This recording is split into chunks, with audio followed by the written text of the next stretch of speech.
Welcome to the Observe Day podcast, the show where we celebrate the days that matter. From holidays to meaningful observances, we bring you inspiring conversations, stories, and ideas to make each day count.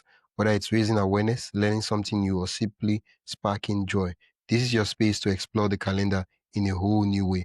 I'm your host, Wisdom Okonkwo, and I'm excited to share today's observance with you. Let's dive in. Today on Observe Day, we're honoring World Menopause Month with a guest who redefines what it means to grow, evolve, and rise from the messy middle.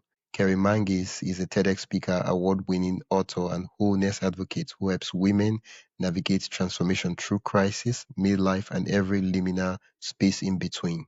She challenges society's obsession with bouncing back, reminding us that real rebirth happens in the dark before the dawn. In this conversation, we explore menopause not as an ending, but as a sacred rite of passage, doorway to deeper wisdom, power, and freedom. Welcome to the podcast, Chris. Oh my goodness, thank you so much for having me, and what a lovely intro. Yeah. I'm glad you love the intro. I just want to start with something, what we're talking about before we go into the stories and all the concepts. What does World Menopause Month mean to you personally? Well, I think that most women have been raised without any understanding of what menopause is or what it can be.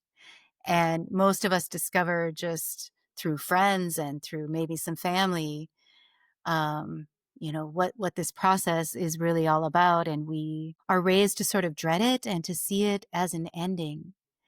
And as somebody who likes to see life in terms of cycles rather than some kind of a linear stretch of time, as I crossed into the menopause stage, I just realized that for me, this stage carries a lot of meaning, and it's not always given that meaning in society. And so for me to raise menopause into greater visibility so that we could see it as something that's not only something to get through or survive, but something that is really encouraging us to transform.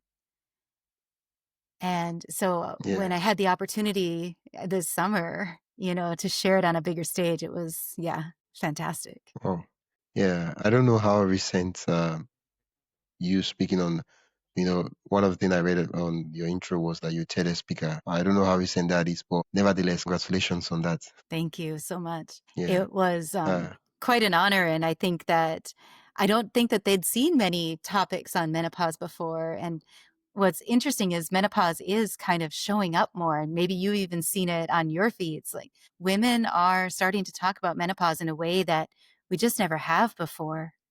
And so to have had this opportunity to sort of meet what's already becoming a cultural moment and to add this voice of, I'm not a doctor, right? I'm not coming to this idea of menopause from that perspective. Yeah. I'm coming into it from this space of, how can this be ceremony? How can this be a rite of passage? How can we make this sacred? Yeah. It's a good thing you mentioned that because that was one of the things that caught my attention about, your profile while I was doing some research on menopause as a rite of passage. Medical events, like, oh, it's a biological event, it's a decline, and all those, concepts. Usually when people hear menopause, oh yeah, that's what menopause means. What's so different about reframing it as a rite of passage versus what most persons are accustomed to? It's really about the acknowledgement and the marking of a passage of time. Our lives, especially in the West, are so rushed and hurried, and we don't have a lot of sacred moments at all. And time just goes by, and everyone will say, oh, time goes so fast, it goes by in a blink.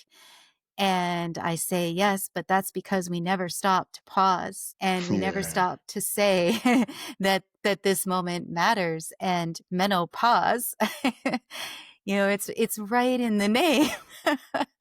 Yeah, I And don't really it's know always been there. who named it.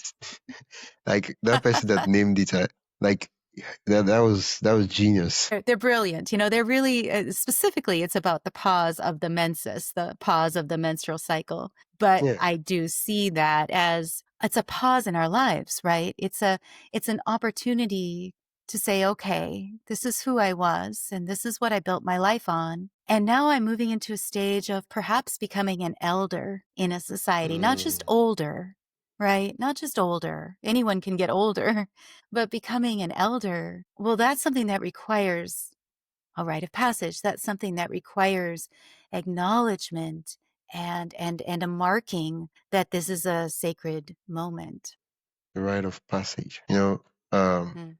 I'm curious. I just wanted to put in the clear terms. When we talk about rite of passage, usually we're passing from something to another thing. And in this context, what are we passing from, and what are we passing to? Yes. So we're moving from the stage of adulthood with responsibilities and roles and identities and labels and other people's problems on our shoulders, especially as women. And we're moving into a stage of elderhood, which, elders are not something we really have in the West. We've kind of discarded that whole idea. A lot of indigenous cultures still have the idea of an elder, that person that is sought out for wisdom and carries stories from generation to generation.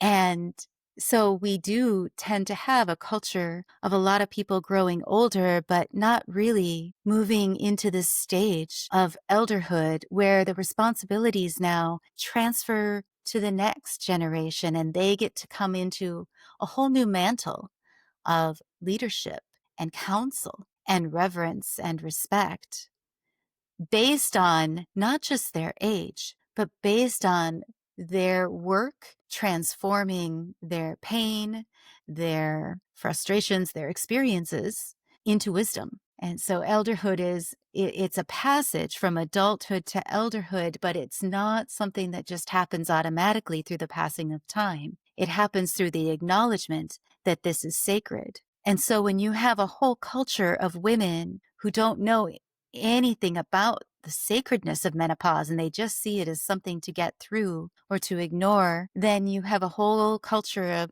women who are not becoming elders. And that's a loss for the whole society. Yeah. From your own observation, how has society's narrative around menopause harmed or silenced women in midlife? It is mostly, as you say, it is mostly silenced. There is a lot of shame around menopause, and there are a lot of stigmas around menopause. And these ideas have been steeped in our culture for decades. Ideas of women's usefulness running out at menopause. Freud himself said that this is really the end of a woman's contributions. Um, Oh, so there's these things are ingrained in us, in our collective consciousness, right? We're not necessarily taught this, but it's in the collective consciousness. And so all of these stigmas lead to a culture of silence, and it leads to the lack of medical studies. It leads to the lack of normalization. It leads to the lack of information about treatment options.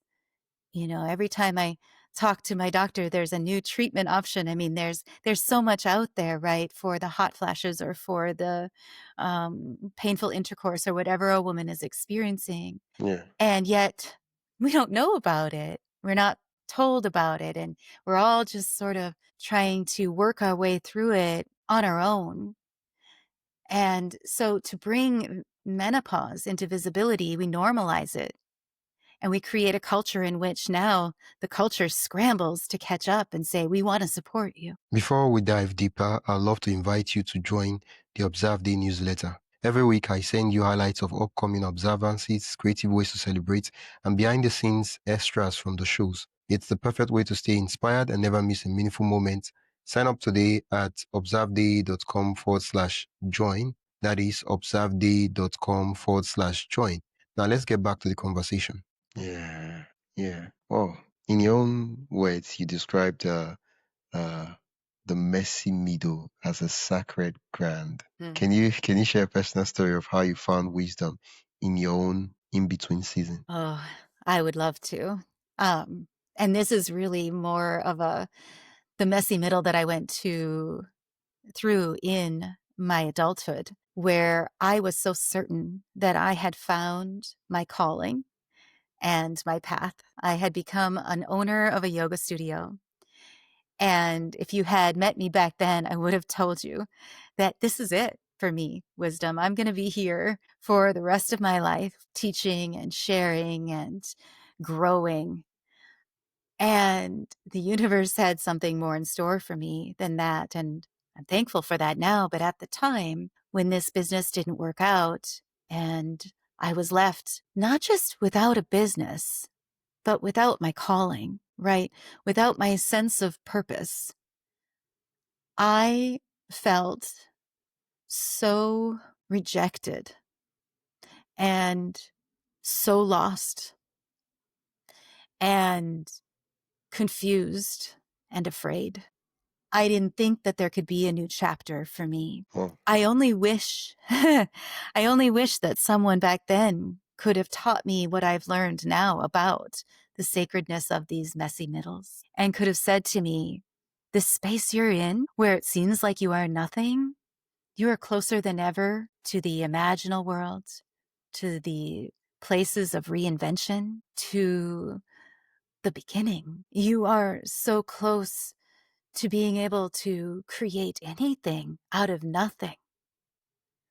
And that's going to be what you're going to do for the next years is start to do that work. And it's going to be beautiful and it's going to be hard and it's going to be confusing and it's going to be stops and starts. But one day you'll see that this messy middle, this liminal stage, the space in between has made you softer and it's made you more curious and it's made you more humble than anything you could have ever become as the owner of a yoga studio. Wow. One of the things I notice about women is that for most of the time you spend, let's say before 50, they're raising kids, they're raising children, and by the time they get to 50, these kids are, for most majority of the women, these kids have become adults, so young adults. They're already doing well. They're not small kids that require that much attention as much as they used to.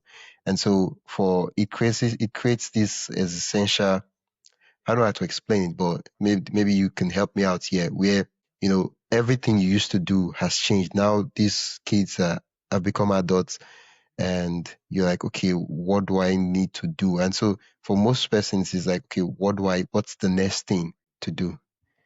And I feel like we're talking about rites of passage. It's an opportunity to begin again, to resurrect all those buried dreams, right? And start chasing them. Yeah, I think you're exactly right that we are cultured to always seek the next thing and to not stop and take that pause and to reflect and to digest what we have learned from the previous experience. And so, yes, we go on to another identity or another role, but we are still carrying the same grudges and the same wounds, and we're still likely to experience the same kinds of problems.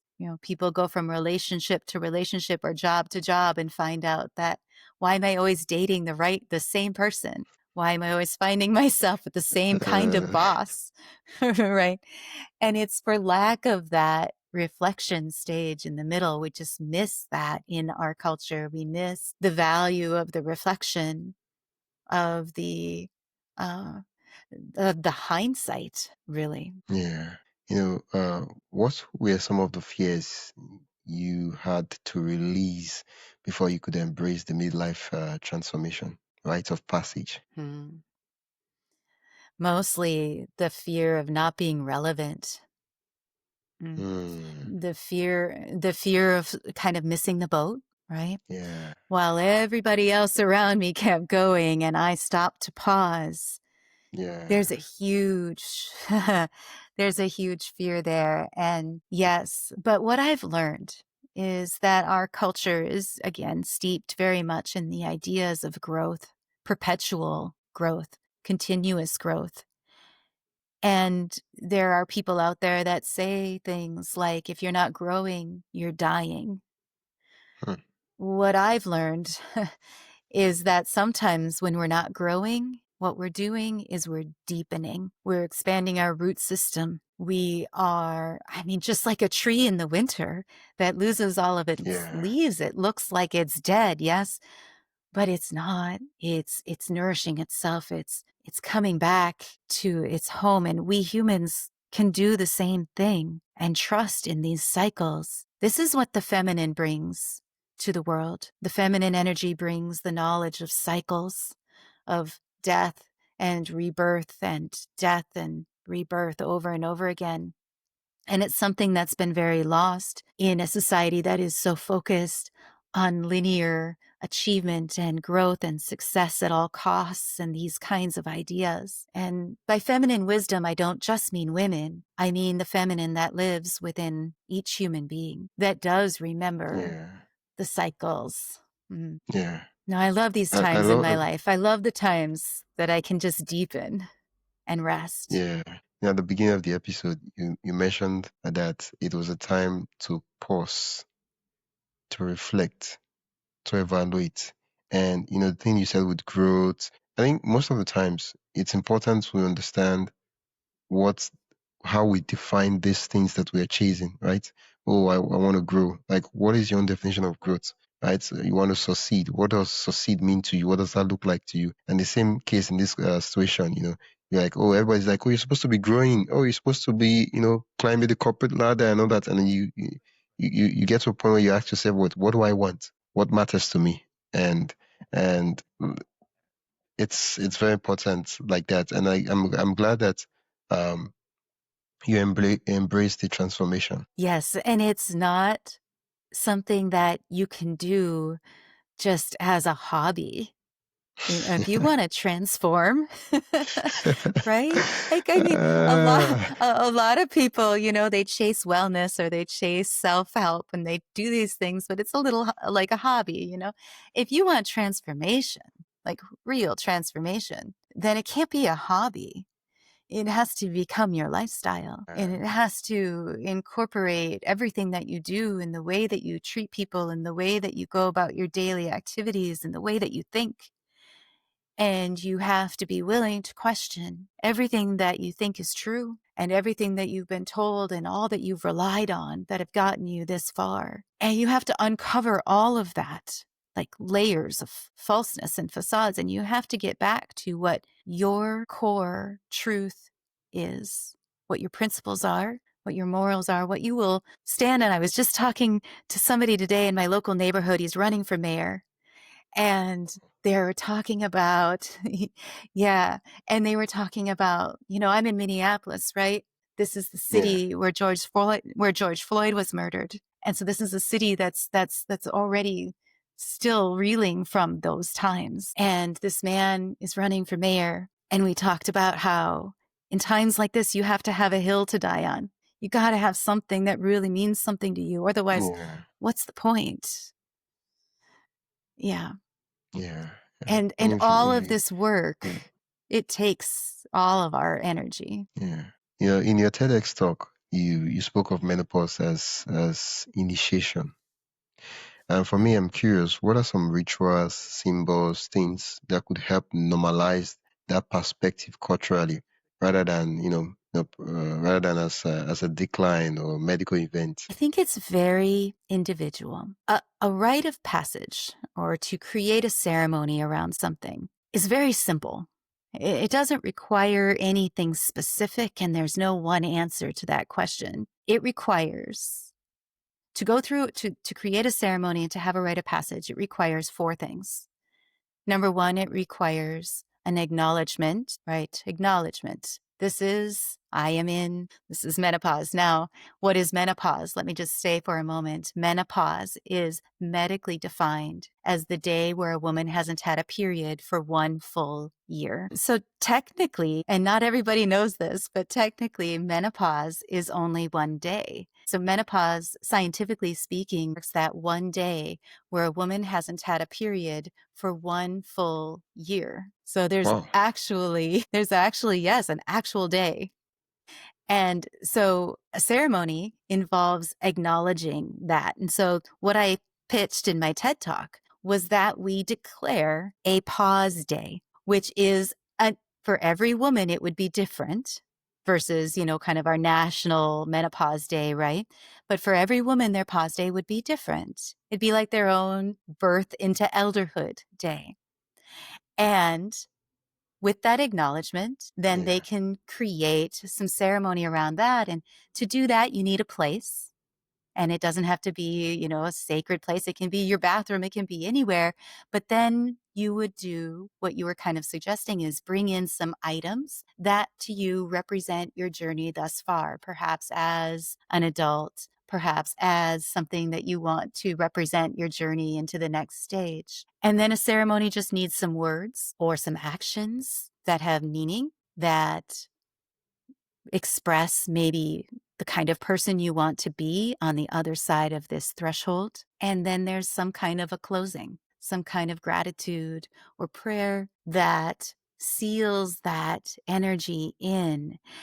And one of the things that was really important to me in my TED Talk was that I made it clear that while I was talking about this idea for menopause, because that's important, that it could actually be applied to all kinds of life transitions, especially those that we don't have a tendency to acknowledge. We do acknowledge some things Yeah. like birthdays and anniversaries, but there are other things that we don't. Yeah. Yeah. For me, that marks a new phase of life biologically and otherwise, right? And so Mm. it's important to, not necessarily, as you said right, earlier on, not necessarily by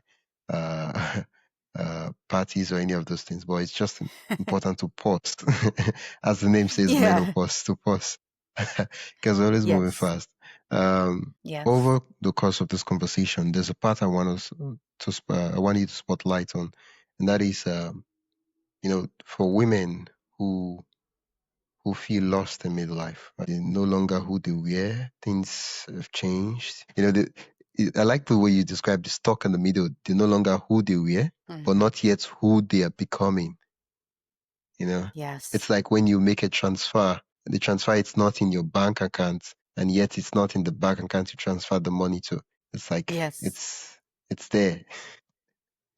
Uh, Yes. what's the first step you'd recommend to them? The first step I would say is to be easy on yourself, to recognize that this space of, not being is challenging in a society that's always asking you to be something and has since you were 5 years old. And so to express some grace towards yourself and extend patience. And then I think I would suggest that they find a mentor of some kind who has been there. Not another mentor who's going to say, all right, let's figure out how to get you back in the arena as quickly as possible. But a true mentor that can say, it's okay. Because again, I think I mentioned that my biggest fear was that I would be irrelevant and that I would lose the boat. But I think what I've understood now is that the work that I did in my liminal stage has catapulted me lifetimes beyond what I could have done by scratching and crawling my way forward when I needed rest. This time away was an opportunity for study and meeting with people who I call elders because, the true elder lives with one foot in the society and one foot outside the society. And as such, they have great vision, but they still care deeply. These are the people you need when you're in this kind of a stage. I can't tell you how many times my mentor, I've had one for 15 years, the same woman, the same elder who I go to, who's always, she's 10 years older than me. So she's always just that much further along the path, right? So she's been where I've been. And I'll say, it's enough. I'm ready for something to happen. And she just keeps reminding me, it's okay where you are. You are okay. You are whole. You are enough. And those reminders were really important to me during this time. And so I think that would be my advice, is to first grant themselves grace and patience. And secondly, find a mentor to help them be in that space for as long as it takes, because the thing about this messy middle is that there is no determined amount of time. It's different for Yeah. everybody. Some traditions call it the dark night of the soul, right? St. John of the Cross. And it's because it's dark. It's because there is no way of knowing. So, yeah. Yeah. Yeah. Wow. Thank you so much for, for sharing that, Kerry. For Yeah. consigned individuals like me, I'm obviously not a woman. What can we do as partners, uh, uh, co workplaces, sons, brothers? What can we do to support women going through this transition? So glad you asked me that question. Going back to my TEDx talk, one of the topics we talked about as I was preparing for my talk was, what about the men? How are we going to get the men engaged in this talk? And Yeah, the more we worked on it, the more we realized, look, every man knows a woman and cares about a woman who will or has experienced menopause. And so this does matter to them. And they do inhabit their workspaces and their family homes. And so I would just say, first of all, thank you for that question and for giving me this opportunity to speak to men. And then I would say, honor the cycles. Women do go through more cycles. We are cyclical beings.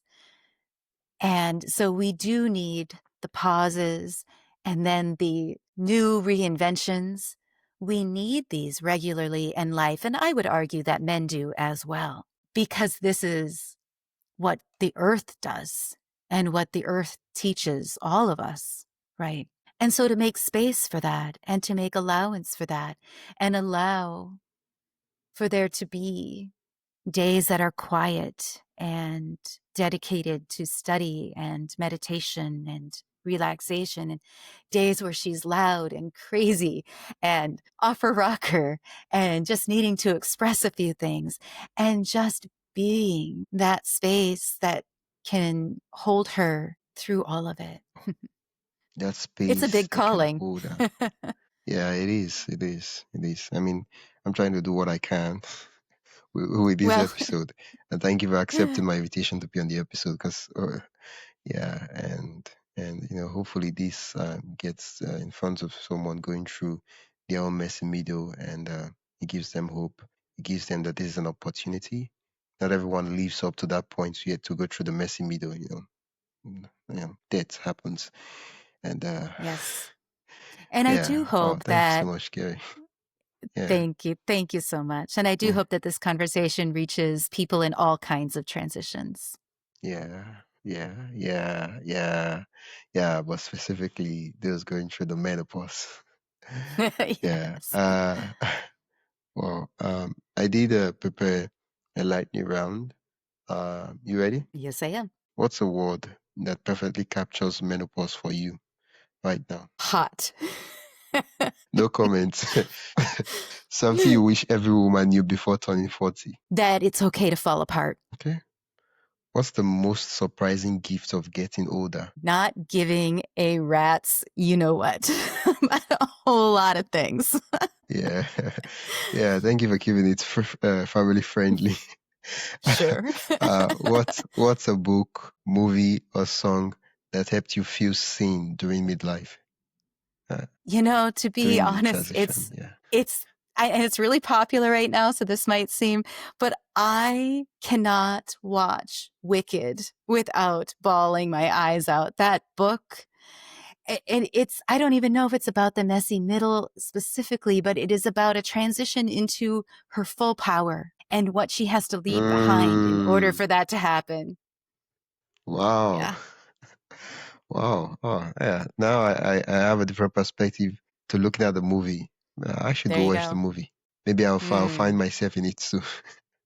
you will. Yeah. Well, thank you for that recommendation, Kerry. Mhm. What's the worst advice you've heard about staying young, quote unquote, Mhm. staying young? To double down. Yeah. Sometimes things aren't working and it's time to walk away. But some people are just like, well, now you double down and double down and double down and no more. Mm-mm. Yeah, I think in philosophy they call it the sunk cost fallacy, Yes. where you spend Yes. so much on it, you're like, oh, I mean, just change. You're like, no, I've done so much. I can't just quit now. I have to keep going. Yes. Correct. Yeah. It's the reason why people who gamble, they gamble more and more, even though it seems that, you just made this loss, you should quit now. You should just stop. You're like, no, Yes. I mean, $50. If I win this next one, I'll win all my money back. Yes. And then you're like, oh no, if I just go this next one, if I do this next one, I know this is it, but my luck is better. Walk away. It's funny. Yeah, just walk away. Okay. What's one ritual or daily habit that keeps you grounded? I'm a knitter. Um, so it's Oh, okay, something to do with okay. my hands, right? And Yeah. I get to work with, the fabric and the yarn and the needles. And there's something very ritualistic and meditative about the click of the needles and the repetition of the counts. And that has become my meditation in recent years. Meditation for me in a lot of ways, very Well, relaxing. And yeah, I recommend it. yeah. Yeah, for me, I find that trying to repair faulty appliances and all that, that does it for me. Because now I I'm like, bet. hey, like, what's wrong here? I have no idea. Okay, but let's make this thing work. And, dismantling, coupling things out, and it does it for me. Okay, I like that. if Midlife had a theme song, what would yours be? Probably Prince, Let's Go Crazy. Okay, okay. And if you wrote a book or a memoir about your midlife, what would the title of the book be? It's something about, how like they always want to put Humpty Dumpty back together again, right? I think for me it'd be more about let's just let the Humpty Dumpty like just stay down. Like I don't want to be put back together anymore. I just want to do something entirely different. So I don't know what the title would be there. But something about just let me stay in Uh, the pieces. I'm in pieces. There we go. Beauty in Yeah. Ashes. Nah, nah. I don't know. I don't know what that means, but but I don't know. okay. If you do write a book, let me know, and I'd love to see what the title eventually becomes. I do have one that's coming in the spring.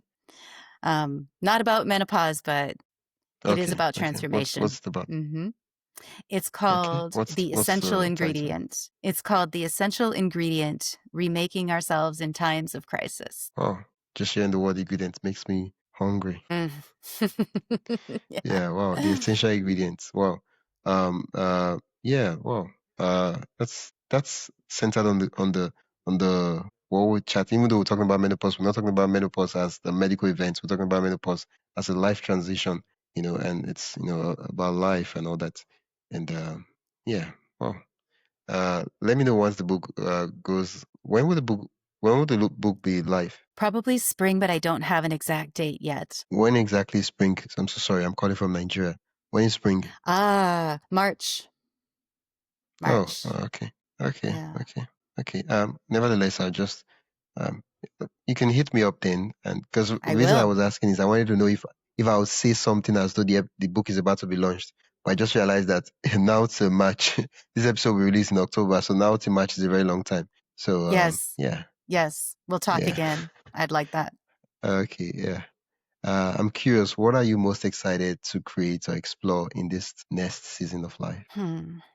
You know, right now, I am in this process of self publishing, and becoming a self publisher is its own journey. And I continue to learn how I'm really enjoying, like, I'm podcasting as well right now.